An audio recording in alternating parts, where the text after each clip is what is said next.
So he's saying, as other Jewish thinkers have done, actually, Judaism doesn't have to have a Messiah figure. Maybe it would be better if it didn't have this emphasis on the one that's coming.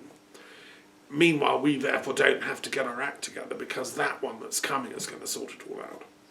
So Rabbi of New York, near Columbia University, which is the part of New York I know and love well, points out with his delicious irony that, even his 10-year-old daughter's got the point that if everything's not going to happen till the Messiah gets here, then he's going to make everything all right and stop the wars and heal the pandemic and everything.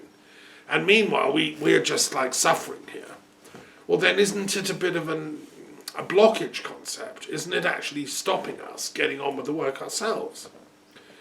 Okay, so anyway, I've woven into this chapter all these interesting things, and then I've asked mathematical questions about it. And then I've written a chapter on Freemasonry. That's the other thing I've done, which is very interesting in its own right. A lot of Freemasons have been very interesting in history intellectually. In France, in the 18th century, it became a big thing, and ever since, as Jacobite lodges brought it from Scotland in exile. James had been kicked out of the crown, and he ended up at the Palace of Saint-Germain, where I've been, in France, and his cousin, Louis XIV, very kindly gave him this whole castle to himself, with his wife and, entourage. And lots of them were Freemasons. One of the most interesting was Chevalier Ramsay, who was a highly intellectual man, Scottish, highly educated, travelled in many universities. He was a kind of omnivorous Catholic Protestant universalist who became a Freemason, and then he gave this famous oration at Saint-Germain, I think it was 1757, about the nature, purpose, origin and future of Freemasonry and what it's doing and why it's there. And I think Freemasonry was there in order to bring together a broken humanity. It was inspired by the Pan-Sophism of the 1600s. And this idea that Francis Bacon and others had, that, we've got to grow up out of our religious quarrels. We've got to, stop attacking each other for whose Messiah is better. And let's just get on and rebuild the planet using sure, certain knowledge. And let's call that science. Let's have this thing called the scientific method. And then let's work together, collaboratively, on solving the problems of the world. That was Bacon's brilliant idea, the restoration of knowledge, he called it. And he wrote the book, The Advancement of Learning, to kind of explain how it's done. And a lot of the people that all rallied to that cause were Freemasons, because that was the dream they had. Let's work collaboratively across all disciplines, across all branches of knowledge, across all religions, be it Jewish, Christian, whatever. Let's try and make this world a better place for everyone. A lot of them were doctors, scientists, some mathematicians, and they became the founding intellectuals of the scientific revolution, a lot of them.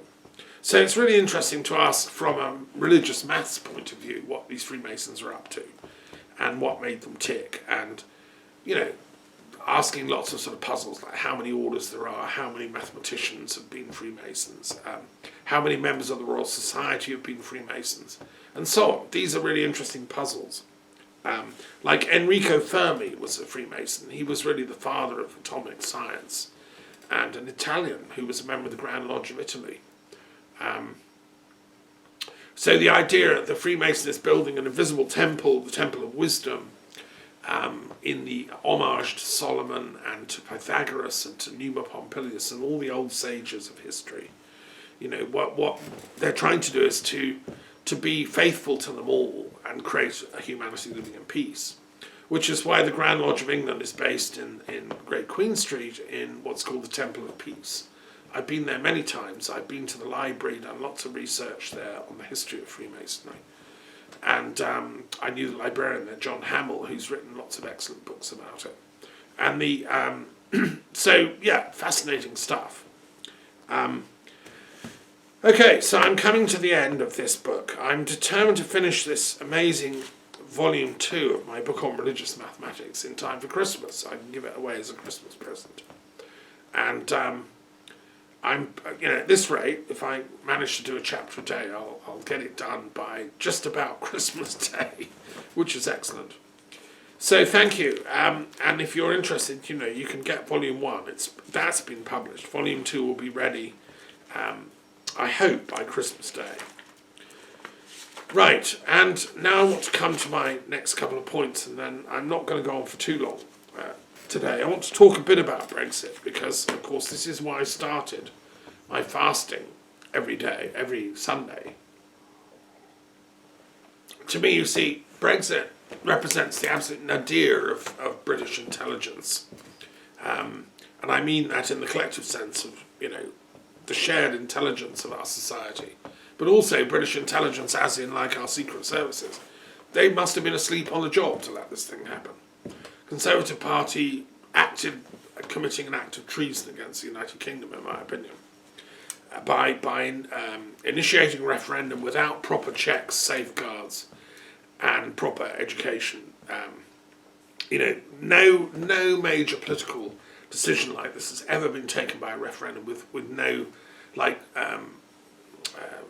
majority requirements. So a 30%, over or something is always the standard for something this big.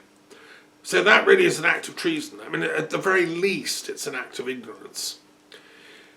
But when you're confronted with ignorance, normally people say, I'm sorry, I got that wrong. Cameron ought to have said a long time ago, I'm sorry I got that wrong. There should have been a check in it. I'm campaigning for a second referendum under better circumstances.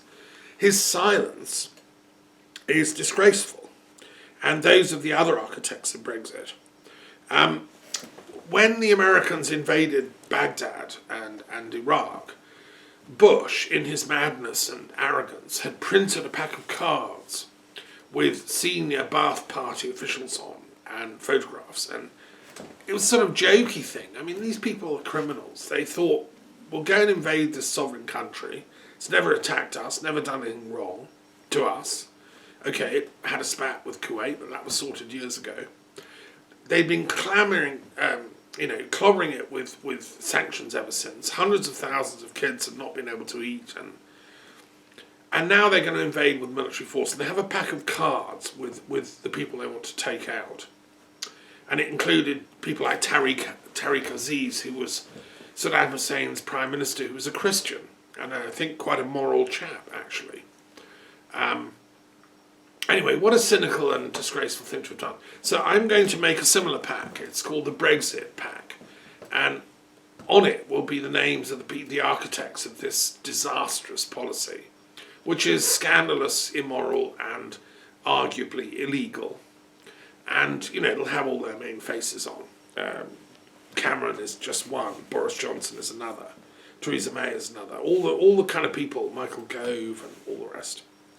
So, and that's my kind of little witty response to the Brexit nightmare. It's a most wanted pack I'm putting out there.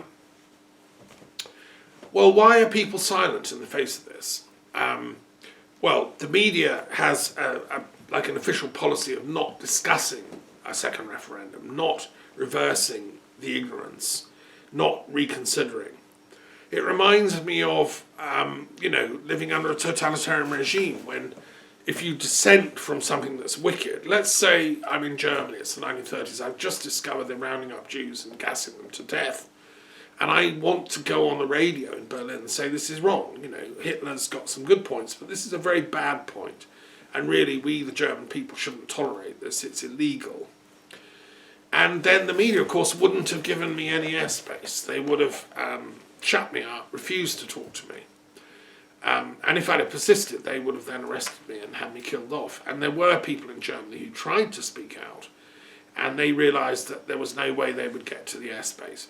Well, it's the same with Britain and Brexit. That clampdown has happened since, immediately Theresa May made her decision to pursue Brexit.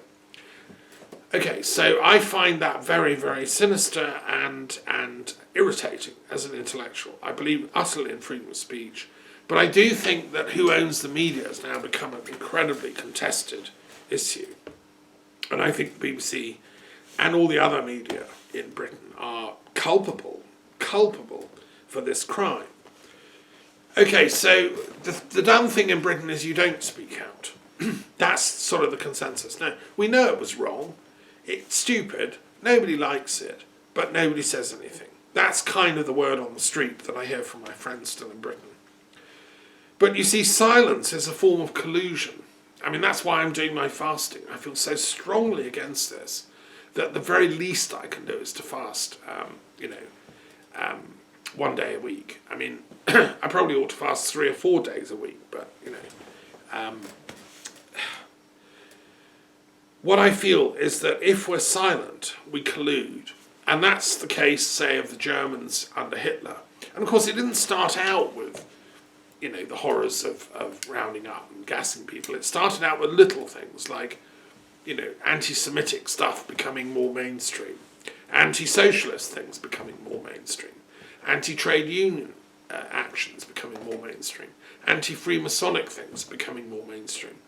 What happened in Germany was this gradual shift to the right as dissenting thought became demonized and targeted. And this idea came about that you can only think within these parameters. So intellectuals became suspect. A lot of the greatest intellectuals of Germany had to leave the country because they couldn't teach anymore. Well, that's kind of how I feel about Britain under Brexit, and specifically about England, because the Scots, of course, being clever people, know it's a stupid idea to dissociate ourselves from our European continental partners, whom we've lived in total amity for 40 years. There's no logic to it. So look, applying the mathematics, the religious mathematics, to this fatal Brexit thing that's coming up on New Year's Eve.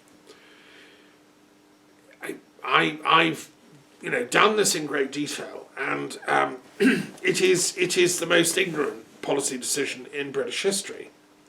The question is interesting. Who's responsible? Who's actually responsible? Now, you can say, oh, well, it was the British electorate, it was a democratic decision. Well, no, it wasn't, you see. My colleagues at the Conflict Research Society, like Gordon Burt and other mathematicians, will point out that statistics are very complex. It depends how you analyse them, what truth you get back. If you analyse the actual results of that 2016 referendum, it was not a majority of the British people that voted in favour of it. There was a small majority of the people that voted, but largely swayed by the English vote. The majority of people in Scotland voted against Brexit. The majority of people in Northern Ireland voted against it. Those are unassailable facts which have huge geopolitical consequences.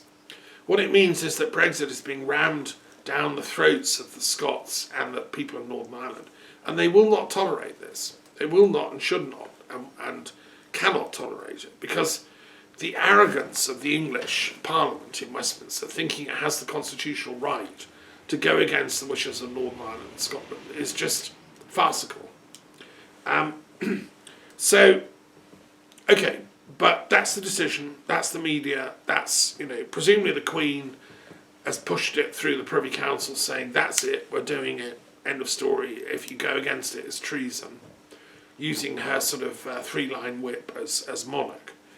Well, I'm sorry, madam, if that's what you've been doing, and it looks like it, then it's you that's committing treason against the British nation, against the British people, against the people of Scotland, and against the people of Northern Ireland. If you're using and misusing Privy Council rules of silence and omerta to push through a ill-thought-out and ignorant policy against the wishes of the majority of the people of the United Kingdom, including all those that didn't vote, which is a vote for not changing, right, then that is actually treason against the people of Britain. And there will be consequences. History will judge this monarch for being the monarch that destroyed the United Kingdom because of their own personal selfishness, greed, and desire to get away from having to disclose their financial gains and so on in Bermuda or whatever. I hope it's not. It looks like, the evidence looks like that that's a factor.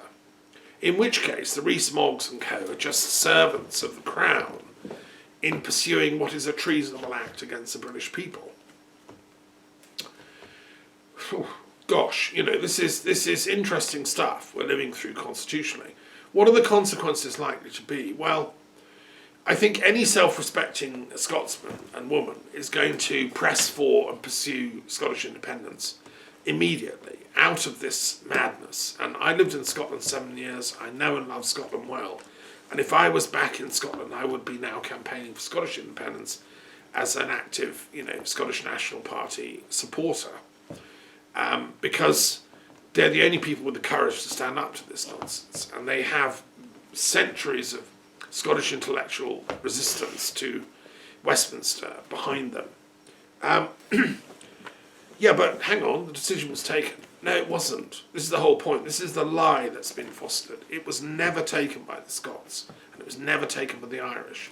And I'm chair of the Irish and British Truth and Reconciliation Commission. You cannot have reconciliation without truth. It's a moral equation. You cannot have peace without truth. And Brexit is the biggest lie that's ever been sold in my lifetime by the media, elite journalist hacks. People see through this in the end, and that lie will not stand. And therefore I'm afraid it's Scottish independence time, and it's Irish unification time. There's a legend that says, well, it's not a legend, it's history actually. One of the people at the court of Saint-Germain in France at the end of the 18th century was a man called the Comte de Saint-Germain. He was a mystic philosopher. He'd been to the East, he'd studied alchemy and Rosicrucianism and yoga, and he was a profound thinker, a kind of Kabbalist and whatever, Freemason, everything. And he had a moral duty to warn the king of the impending revolution. Saint-Germain went to the royal palace at Versailles, and he sought an audience with Louis XVI to warn him that his crown was about to be knocked off his head. And the ministers around the king refused to let him in. And even the Queen wasn't allowed to see him. However, there was a great moment. I mean, it should be in the movies, right? The doors burst open, and Comte de Saint-Germain appears there. And he gives a declaration of warning to the Queen because the King wasn't there. And he says, if you don't change policies, the monarchy is going to fall. And there'll be rivers of blood, and I don't want that on my conscience, so I've come to warn you. Anyway, he was. I think actually at that point, one of the stunned ministers on guard said, "Arrest that man! He's threatening the monarchy," which was completely what he was not doing. And some guards were called, but then he vanished, just disappeared. That's the story, that's the legend. And as far as I can tell from the sources I've looked into it, that is a historical fact. That actually happened. Well, I feel a bit like the Comte de Saint-Germain trying to warn this monarch, Queen Elizabeth II. I have written to her a couple of times, even had a reply once. I'm desperately doing the Comte de Saint-Germain thing here, warning her that her monarchy is going to fall over this. Certainly in Scotland and Northern Ireland, but possibly the entire dynasty is going to go down over this, because it may take a year, it may take two, it may take a little longer, but the British people ultimately will wake up out of the slumber. This slumber was a slumber pursued by dark forces, Steve Bannon and co. I've talked about before, chaos magicians, who hoodwinked and brainwashed the British people. The same people that did the same in America behind Trump. Highly sophisticated propaganda online, QAnon type conspiracy theory stuff was spun. It had international support, it had foreign financing, it had hyper-rich capitalist funding, and it's disinformation campaign generated by the super rich on the planet to establish a status quo in opposition to democracy, in opposition to the values that Europe stands for, which is equality, freedom, peace, cooperation, social rights, legal human rights, and so on. All that is the complete opposite of what this super elite, hyper-rich, neo-feudalistic, neo-totalitarian elite want to impose back on the world. They call it conservatism, but it's far more dangerous. They've had to get rid of authentic conservatism in the UK, which existed a little bit, the kind of the old style conservatives that I grew up with. No, they've all been, gunned out of town, and just little petty fascist apparatchiks have been helicoptered in to do the bidding of the Privy Council and the super rich elites. So, well, as the Comte de Saint-Germain said, I can only do my duty here. And ignoring these facts is not going to make them go away. It's a very foolish medical doctor that lets the patient totally ignore the advice.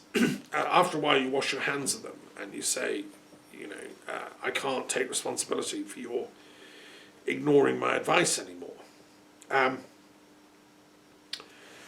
It's interesting, just a little aside, because a lot of this was engineered through the social media.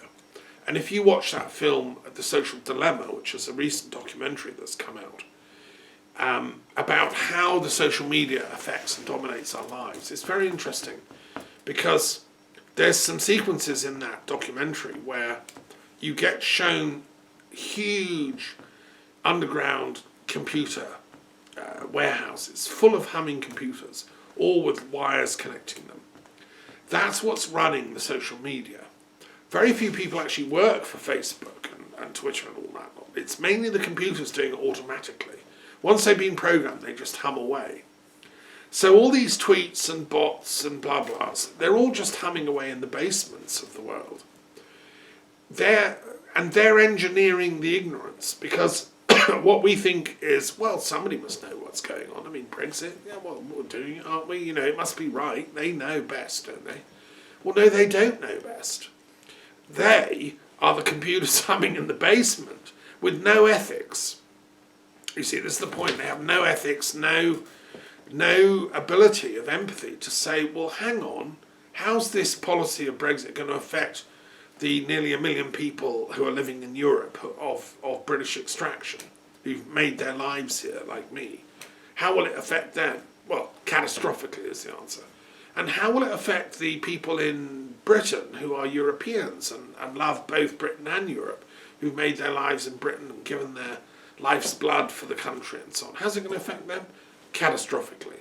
Now, the computers humming in the basement don't care about that, because they can't factor that in. They just churn out the sort of the stuff they're programmed with, which is to get you clicking and clicking. And the more controversial, the more polarized the political debate becomes, the more you click and the more you get angry. And then Facebook rakes in more advertising revenue. Now that's how the system's working, and so I call this the catastrophe of the humming computers in the basement, which have no ethics. And this goes down back to the question of artificial intelligence. We're seeing the nightmare of what happens when artificial intelligence takes over the world. It destroys ethics. It does stuff that is unethical. And now, if we do nothing, and Brexit goes ahead, catastrophe welcomes, it waits for us. We, the people, have to therefore do something. And my contribution as an intellectual is just do the sums. Read my book on religious mathematics. Understand what I'm saying in detail. Do some thinking, deep thinking. Talk to 10 people you know that voted for or support Brexit. Wake them up to the consequences of this. Breaking up of the country, catastrophe for Brits and Europeans, increased impoverishment in England, I mean, my test of truth is a bit like Gandhi's. So if you can go to a council estate in Scotland, look people in the eye and say, yes, we're doing Brexit because it really is best for you. We've thought this through and it's really best for you to do this. You can't do that because it's not true. Can you say that on a council estate in anywhere in England? Can you go there and say, we're doing Brexit because it's really best for you? Economically, morally, educationally, spiritually, ethically. This is really best for you. That's why we're doing it. Of course you can't. It's a fool that follows the herd just because the herd shouts the loudest. And even though they're wrong and they're all galloping over a cliff. Don't go with the herd and gallop over the cliff. My dear compatriots, is all I can say. And we just had St Andrew's Day last week, and I was involved with the World Intellectual Forum, which I run here in Europe, and it's an international network of scholars, academics, scientists, social scientists and philosophers, and spiritual thinkers. And we have, on the 30th of each month, we have an international gathering. So we just had one now, and then on the 30th of December we'll have the next one. So you're welcome to join us and share, and let's have some dialectic here. There's some brilliant thinkers scattered about. Where's the Hegel of today? Where's the Marx of today? Where's the Vivekananda? Where's the Gandhi? They've got to come out of the hiding, the cubby holes, and speak up, because we, the intellectuals of the world, have a duty to actually tell the truth to our fellow compatriots.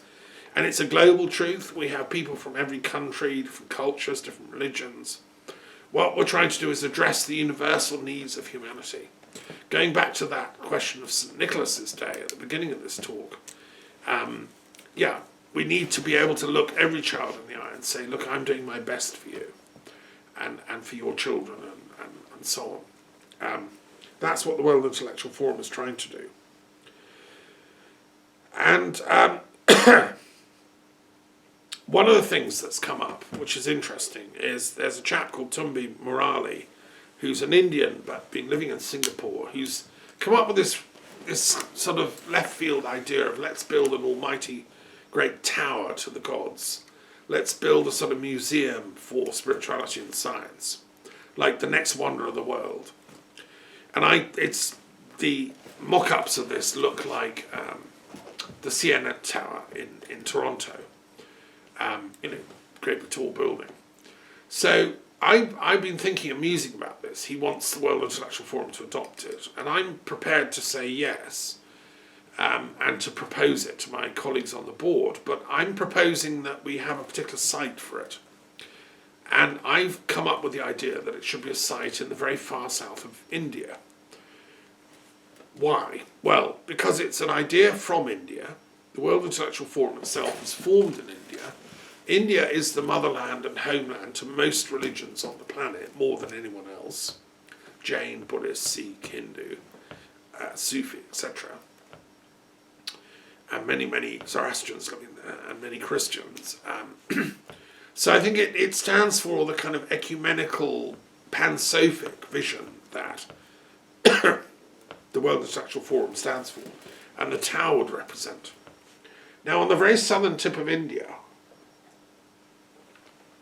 is a perfect spot, a sacred mountain in a nature reserve, which is sacred to Shiva and Shakti, but also Avalokiteshvara, the great Buddha to-be, the Buddha in the wings, who the Dalai Lama is an incarnation of. At any one time on the planet, Dalai Lama is a manifestation of, but not the only one. Avalokiteshvara is a pretty awesome, supernaturally profound being who stands for the all-seeing eye of omniscience. And in fact, he is described as the lighthouse. Avalokiteshvara is the lighthouse of humanity. And his consort is Tara, who is the female equivalent, and also Kuan Yin, who is the one that never misses a teardrop. So every child in the world that's crying right now for hunger or cold or fear or war, Avalokiteshvara and his wife are counting your tears, right? And I think, therefore, we should build this great peace tower World Peace Tower at his sacred mountain, the Patala Hills in South India, which is after which the Patala Palace in Lhasa is named. Now, Lhasa can't be used because the Chinese communists have taken it over, kicked out the Dalai Lama. Mao didn't like religion. He killed and persecuted loads of monks and was really horrible to the Buddhists. Terrible stuff done during the Cultural Revolution and even before. So no, but the good news is the actual Patala is way down there in the south of India. And the one up there in Lhasa was only named after the one in the south. Thank God, we got a backup, right? So the real Avalokiteshvara can come out of hiding, and this World Peace Tower would be a huge museum, conference centre, place for meetings, interfaith centre. It could house intellectual groups like the World Intellectual Forum working for peace. Could have a gallery for all the Nobel Peace Prize winners, including the Dalai Lama. And it could have, of course, a library, which is what I would, I'm happy to be the librarian there. And look, we've got, 500 metres of height to play with, so you can get a lot of stuff in there. Who will fund it? Well, anybody that cares about spirituality and realises that it's time now to show up. This is, what Alice Bailey called the externalization of the hierarchy. If it's not now, it's not going to happen ever because the planet's going down. So it's now, folks. And this would be just one of the projects that hopefully will manifest over the coming years. The other is, of course, the Nonagon project, which I've spoken about before, on the top of the Pentagon.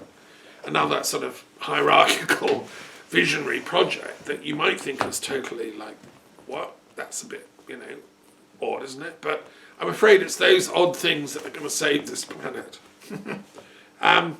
So there we are, Avalokiteshvara's tower in the south of India, and we talked about that in the last World Intellectual Forum gathering. And we'll talk about it again with loads of other things. My friend Marco Wren wants to talk about artificial intelligence because the UN and the European Union are, buzzing. It's a hot topic. European Union's putting out some guidelines, and we're going to be submitting our responses. Well, like I say, watching The Social Dilemma and seeing the humming basement full of computers that are ruling our lives now, and really reducing us to trivial little response robots. Watch that documentary, because what happens is, we all have become addicted to our little dopamine rushes because we get 10 likes on Facebook, and that's what we live for. I mean, okay, no, actually, we're bigger than that. We're better than that. We have to create a social media that actually works with gravitas and deals with important stuff. And that's what I use it for, and I know, that's what most of us do. But we have to care for our children who don't realise that. They're not sufficiently pre-warned or pre-educated to be able to resist the little dopamine rushes. And the other shocking thing in the film is that the suicide rates for young teens has skyrocketed since social media came in, and also depression, anxiety, counselling and stuff. It's gone up in direct proportion to social media taking over control of our lives. So there are some serious problems about artificial intelligence. I'm a great believer in what I call natural intelligence. I'm a great believer in the human mind. We can get through this, guided by spirit, guided by the heart, guided by emotional intelligence. We can transform the situation, but we need everyone to play their part. So please, get in touch, join the Institute of Peace Studies and Global Philosophy, get involved with the World Intellectual Forum, join, local groups in your neighbourhood, get active with other people, get involved with the Mary Magdalene Studies Association, whatever, help us build this World Peace Tower to Avalokiteshvara and Shiva and Shakti. And we will together,